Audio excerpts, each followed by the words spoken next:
This video is sponsored by the Magnet Baron. More about them later on.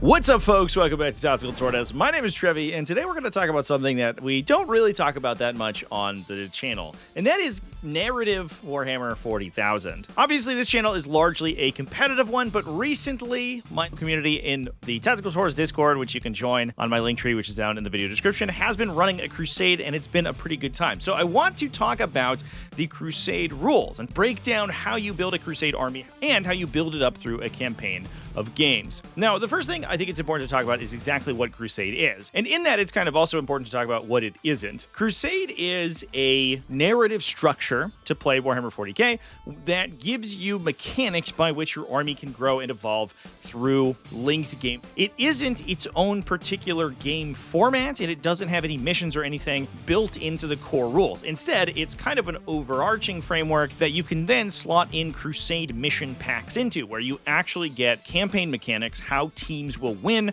how you divide players into teams, and the actual rules for playing on a battlefield. But with that, let's get started and talk about starting a Crusade army. Now, Crusade armies are different from a normal Warhammer 40k force in that they don't have a set roster. Instead, they use a system called an order of battle. Your order of battle is essentially your team roster for your Crusade games. You'll have a list of units on it that you can select to play in each particular game. However, most of the time, your entire order of battle will not be included in a particular game. Now, the size of your order of battle is restricted to a cap called your supply limit. Most Crusades begin at 1,000 supply. However, you can increase this limit with no cap. However, it's important to note that the games you play will still be points limited. So you're still going to be playing the same points as your opponent, even if your order of battle is larger. That larger order of battle just gives you more options for units that you can play in any particular game. It's basically like a bench that you'll pull your units off of in order to deploy them on the battlefield. Units can be added or removed from your order of battle at any time between games,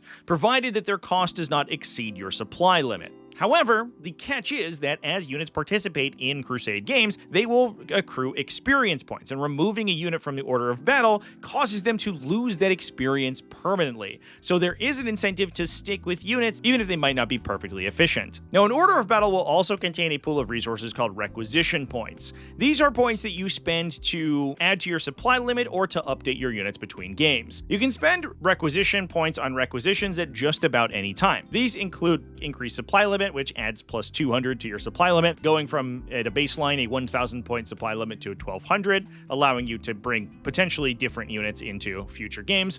Rearm and resupply, which allows you to change a unit's war gear between games. Repair and recuperate, which removes battle scars or effectively injuries that your units can sustain when taking damage. This has a stacking cost based on the experience level of the unit. Fresh recruits, which allows you to increase a unit size from a minimum size unit to a maximum size unit, again preserving its experience points that it's accrued already. So you can take a unit of 5 intercessors that's gone with you through your first couple of games that accrued a bunch of experience and increase it to a unit of 10 intercessors as the campaign moves on. Legendary veterans, which allows a unit to achieve veteran ranks, which we'll talk about later when we talk about ranking up and gaining experience points. And renowned heroes. Now, this is an important one because it is literally the only way that you can gain enhancements for your characters. And by enhancements, in this case, I mean literally the enhancements that you gain from detachments that you pay points for. Because your order of battle doesn't use a detachment, you have no enhancements to begin with. However, renowned heroes is the way you get them. You can spend 1 requisition point to equip the very first character you add to your order of battle with 1 enhancement. It still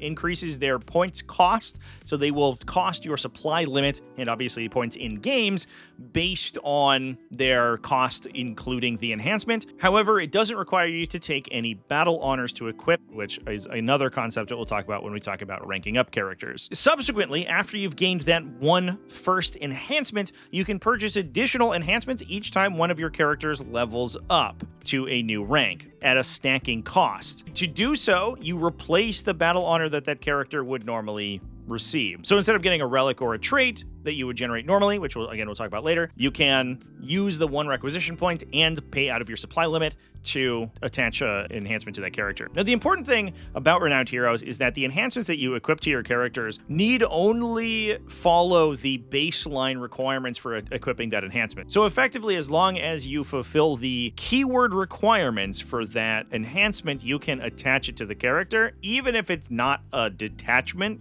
that you plan on playing. In the next section, I'll discuss how your army is constructed from game to game, but you have the option to play different detachments over the course of a crusade, which means that you could potentially take out of detachment enhancements and combo them together in ways that were previously not balanced for, which can very quickly become unbalanced if you're equipping powerful enhancements from a detachment that's constructed around those enhancements in other detachments that might have better stratagems. But it's one of the cool things you can do in Crusade because a lot of the fantasy of this mode is making your units as powerful as possible, and this is one way you can do that. An army always starts with 5 requisition points, and they'll gain an additional requisition point for each game that they play, to a maximum of 10, so you can't just camp requisition points for the entire campaign. Generally speaking, if you have constructed an army and added your first enhancement in, you'll start at 4 requisition, and then retain those requisition as you go, spending some to increase your supply limit or to heal your units. And another way you can heal your units is with magnets. This video is brought to you by the Magnet Baron. Magnet Baron is your one-stop shop for all of your miniature magnetization needs. If you are looking to get into some of the new big stompy factions that have just released, Magnet Baron wants me to talk to you about their new no-drill magnet kits. These are kits that apply alongside large miniatures like Imperial Knights and give you replacement parts as well as magnets that allow you to utilize the entire kit, adding specialized attachments and joints that allow you to add magnets into the construction of the model, allowing you to easily swap your weapons on and off. With how fast the metagame of 10th edition Warhammer 40k changes, having flexible weapon options on your models just makes sense, and especially for these expensive vehicle and Titan kits that have a wide variety of options available to them, magnets are the way to go. So check them out at themagnetbaron.com. Links are in the video description. Big thanks to Magnet Baron for sponsoring this video.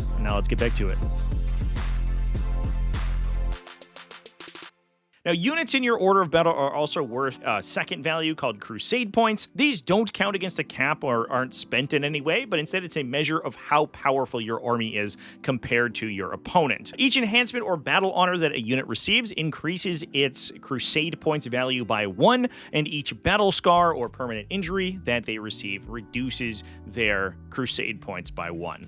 Now, when you get to a table for each Crusade game, you're going to construct an army from the units in your order of battle. At that stage, you will add the total Crusade points value of the units that you've added. So essentially the number of battle honors and enhancements minus the number of battle scars that your army includes after you've built it, and the player with the lower number of Crusade points becomes the underdog. Generally speaking, the underdog is meaningless unless the difference between Crusade points is at least 5 or more, but the specific rules for that are included in the particular pack that you're playing. And generally speaking, for each multiple of 5 that you are down in Crusade points, you will receive a bonus called a blessing. Blessings are chosen at the start of each game. However, they are dependent on the particular mission pack that you're playing. So there are no core blessings. All of the blessings that you gain, which are small bonuses for your army in order to sort of close that gap between the power level of the two armies, those are all going to be campaign dependent. So now we've constructed our order of battle. We know how many Crusade points we have and what our supply limit is. Let's talk about actually building an army for the table. Once you get to a game, you construct a Crusade force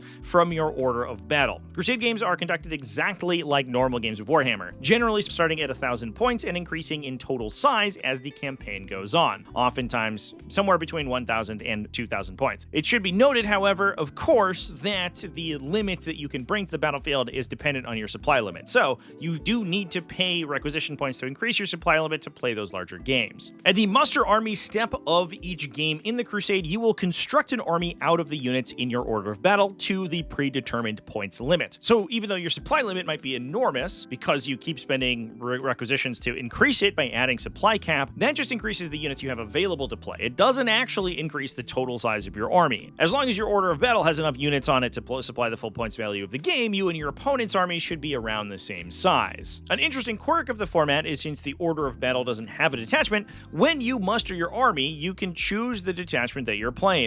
This potentially means you can change detachments from game to game and based on the units that you want to incorporate in that particular game, and the enhancements granted by renowned heroes can be from any eligible detachment that fulfills all the keywords that your characters can equip, allowing you in some cases to have characters with enhancements that aren't from the detachment that you're currently playing, which I've talked about previously. Now from there, you go on to playing the Crusade battle. Well, there are specific rules for each Crusade battle included in the individual campaign rule sets, and each of them have their own game sequence. Most of the game sequences are pretty similar, just adding or subtracting particular steps for special rules that those campaigns might be using. But generally speaking, the rules are the same and identical to playing a normal matched play game of Warhammer. However, there are a couple of unique inclusions that are universal across different campaigns. The first one is agendas. These are effectively secondary objectives that are chosen during the pre-game setup. Agendas will typically award you experience points to units that are completing them, and will occasionally give the controller's team bonuses to winning the overall campaign based on the mission pack that you're playing. It's worth noting, however, that agendas will almost never provide bonuses to actually winning the game you're playing in particular. 90% of Crusade games only care about primary objective scoring for actual scores, and the agendas are just gaining you essentially persistent bonuses throughout the course of the campaign. There are no core agendas. Agendas are ubiquitously either within a faction codex or within the campaign book that you're playing. The other one we've already touched on is blessings. You compare the Crusade points value of your armies after you've constructed those armies, and the player with the least, generally speaking, based on the campaign by a multiple of 5, will gain a blessing for each 5 points that they're down. Again, the particulars of these blessings and what they have available are based on the campaign that you're playing. Now, from there, you'll play the game out, and at the end of the game, your units might level up. Now, this is the most exciting part about Crusade, because getting persistent bonuses to your units and making them as powerful as possible is why we play this game mode. Units will gain experience points as they participate in battles and achieve objectives. At a baseline, each battle that a unit participates in grants them 1 experience point, and each unit they destroy gives them 1/3 of an experience point. That is to say that every 3rd kill they achieve, which is persistent between games, will give them 1 additional experience. In addition, at the end of the battle, there is a special step called Update Order of Battle, where you do a lot of your post-game management, and during this time, you can select one unit that participated in the battle to be marked for greatness. It immediately gains 3 additional experience points, so even if you get plastered and your units don't kill that many of your opponent, you can still focus experience points on your most powerful units in order to level them up more quickly. On top of that, units will also typically gain a lot of experience points from completing agendas, special missions, and other campaign effects. Again, that depends on the faction that you're playing and the particular special rules in the campaign that you're participating in. It should be noted, however, that units only gain experience points from participating in the battle. So units from your roster that you didn't include in that game don't get any experience. They can't be marked for greatness, and they don't gain the 1 base experience point for participating. Now, XP is tracked on units' profile in the order of battle. These are typically called Crusade cards, kind of like a data sheet for your Crusade unit that will track all of their ongoing persistent effects, and it's lost if you ever remove the unit from your roster as an incentive to keep your units around. So while there's no downside to deleting a unit and re-adding a new one to get rid of battle scars or to replace it with a better version,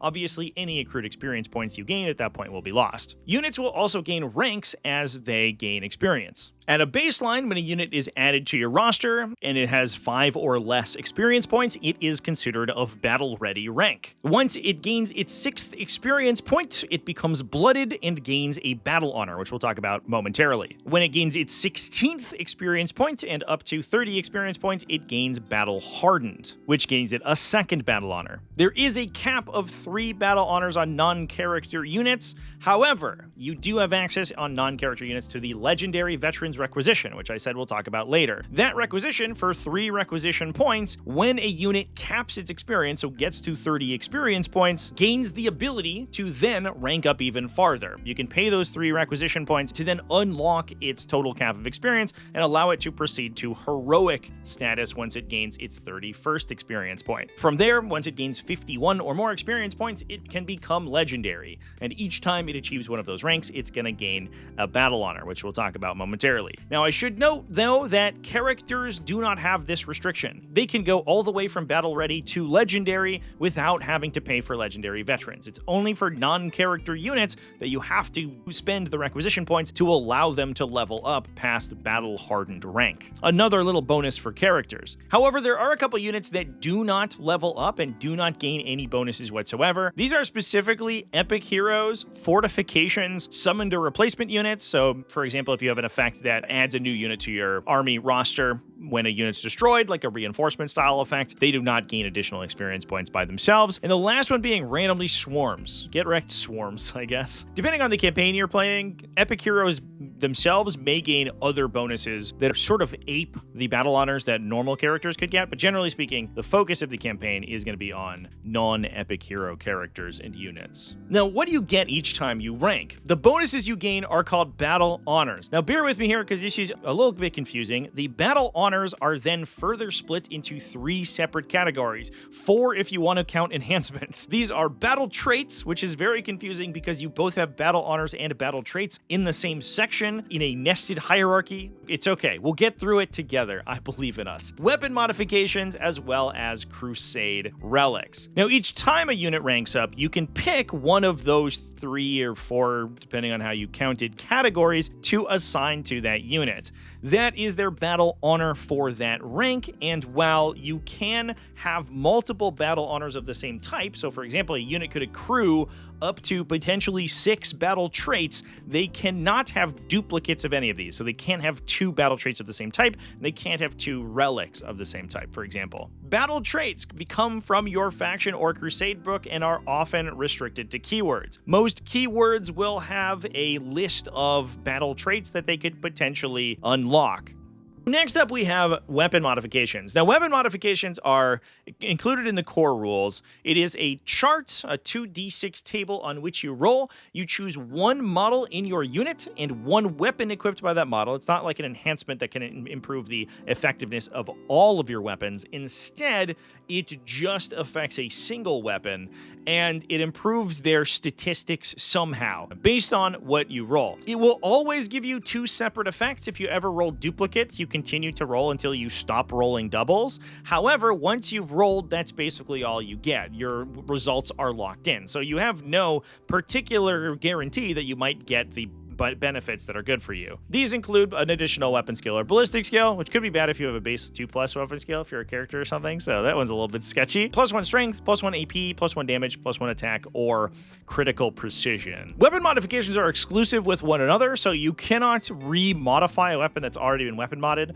Unfortunately, this means that if you do like roll your 2d6 and roll just trash results, like a 2+ weapon skill weapon getting +1 weapon skill and critical precision, which is a trash keyword in basically every situation, you're locked in, and unfortunately that weapon not only can no longer be modified, but also cannot be replaced by your Crusade relic. There are a lot of relics in the relic section that will specifically take your weapon and get rid of it and replace it with a new one or an upgraded version, and obviously that becomes illegal once you have weapon modified it. In addition, you cannot select a Crusade relic to be weapon modified, so this option does restrict you from a lot of other potential passive upgrade. Now from there we have Crusade relics. These are available to characters only and are further restricted by the character's rank. These are another thing that's included in either the faction that you're playing or the rules in the particular campaign that you're playing, and there are lists of Crusade relics there. Generally speaking, they are largely unrestricted. They may require some particular keywords like Psyker, for example, for a lot of the psychic-based upgrades, but most of the time you can pick whichever one you want. However, they come in 3 categories: Artificer, Antiquity, and Legendary. Each of these levels has a stacking increase in your Crusade points because the effects tend to be much more powerful. powerful between different ranks, and they also require a particular rank of your character. An Artificer relic can be equipped to any character, however, you must be either heroic or legendary status to equip an antiquity weapon. That means you are of level essentially 4 or higher, and you have at least 31 experience points, and the legendary relics, which are the craziest and most powerful ones, require that your character is of legendary status. This is essentially the benefit that you get from achieving legendary rank, is the ability to take one of these relics, and it requires that you have that 51 experience point threshold or above, which is difficult but not impossible to get to for your characters. Now, the other option that you have, as we discussed in the requisition section, when a character achieves a new rank, they can replace the battle honor they would normally gain from achieving that rank with an enhancement, obviously paying the points for it and everything, if they use that renowned hero's requisition at that time. So the further enhancements that you gain do typically have an enhanced effect over many of the battle honors that you could normally gain. However, they cost you points out of your army size, and they cost you requisition instead of gaining a normal battle honor. The benefit being that you can take any legal enhancement regardless of the detachment, so you can sometimes get some insanely zany abilities to combo together. So that's the benefit of playing multiple games in a row. Let's talk about the downside and taking injuries and receiving battle scars. And now at the end of each Crusade battle, there are several things that happen, including taking injuries on your destroyed units and marking your units for greatness. This is the experience point gaining effect that gives you 3 experience points for a unit that participated in the game. While it's kind of unclear in the rules what order this is actually done in, which is very important since several effects are non-compatible with Marked for Greatness. A lot of the injuries you receive actually prevent you from being Marked for Greatness. The way that the step in the game sequence in all of the Crusade packs is written implies that injuries are determined first. So that's what I assume is the intention of the rule. Battle scars are injuries or permanent damage that follow your units around the campaign. They reduce your unit's Crusade points value by 1, but they can also be removed between games by the Repair and Recuperate requisition. This requisition does cost more based on the rank of your unit. So if you are removing battle scars from a high rank unit, it could cost you as many as 3 requisition points, which does get a little pricey. So keep those high ranked units safe.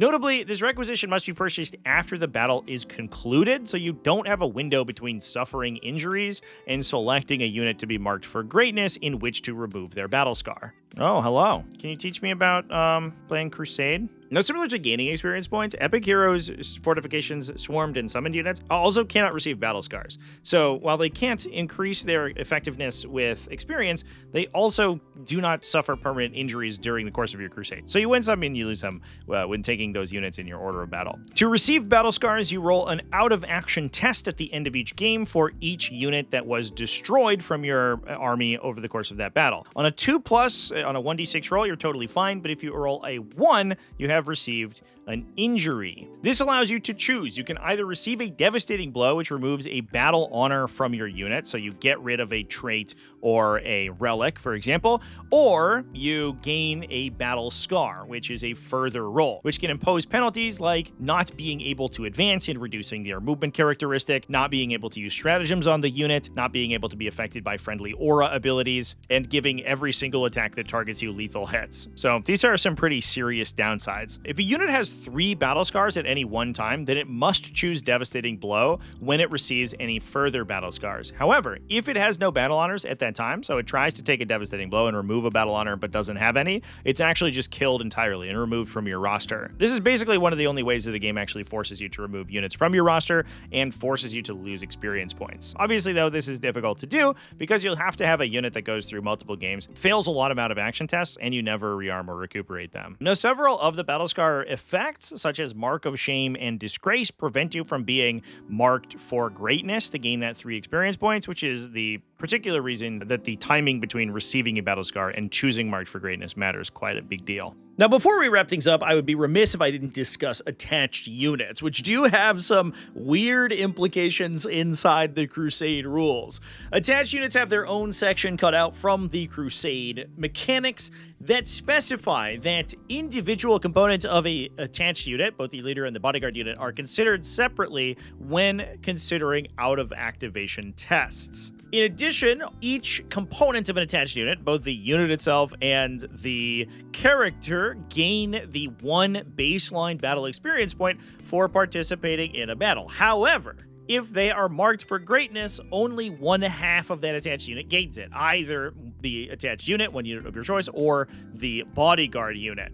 In addition, anytime an attached unit like that gains experience points in another way, such as by completing an agenda, you choose one component of that unit to gain that experience. So you can either give that experience points to the bodyguard, or you can give it to the leader. The same goes for combat tally. So the number of kills you get in order to get the experience for destroying 3 enemy units. Those individual kills have to be attributed to either character or the bodyguard, but you cannot apply them to both. It's noted that many times these are checked during the game, so you have to declare and decide on that allocation at the time that you gain those tallies for kills or that bonus experience points for your agendas, although obviously March for Greatness and other stuff occurs at the end. In addition, battle honors will oftentimes confer abilities to the unit that the character is joined into. Generally speaking, if the battle honor refers to an entire unit gaining a bonus and a character joins into that unit, he will confer the bonus of that battle honor to the entire unit. However, in some cases, you're going to have battle honors that either affect only the individual model carrying it, or that apply an ability that only matters if the entire unit has that ability. And in those cases, obviously, only the character would gain those abilities or effects. But with that, those are all of the rules for governing your crusades. This is how to build a crusade army, expand it to larger sizes, and track your experience points and injuries over the course of a crusade. The particular rules for playing and winning a crusade are contained, as I've mentioned many times before, in individual crusade packs, which, if you want me to, I will go through. That depends on how this video does, so please like it, comment it, and share it around. Thanks for watching all the way to the end of the video. Big thanks to Magnet Barons for sponsoring this video, and thanks to everybody who supports TacticalTortoise, whether that's over on Patreon at patreon.com/TacticalTortoise, YouTube channel members, and Twitch subscribers. All you people are amazing, and I love you. Remember to keep it classy, folks, and have happy wargaming.